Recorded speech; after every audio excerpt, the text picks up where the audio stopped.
Be careful. Sometimes what you call sacrifice is actually fear wearing holy clothing. You say, I'm loving them.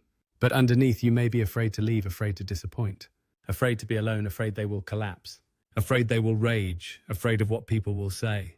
So you sacrifice yourself. So ask yourself, are you sacrificing from love or are you sacrificing from fear? Because love gives life, fear gives bondage. When someone refuses to grow, their shadow starts feeding on your patience. Their temper feeds on your silence. Their violence feeds on your fear.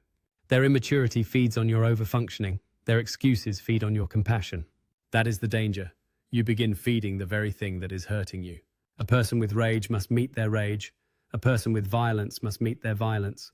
A person with control issues must meet their hunger for power. You cannot shed their skin for them. You cannot crawl into their darkness and transform it on their behalf. If you keep trying, you become trapped in their underworld. Your job is not to be consumed by someone else's unhealed instinct. Your job is to shed your own attachment to saving them. That is the deeper initiation. You must shed the identity that says, I am loving because I endure harm. No, enduring harm is not always love. Sometimes it is self-abandonment.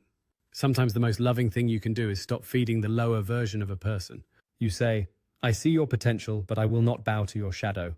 That is sacred, that is clean, that is the shedding.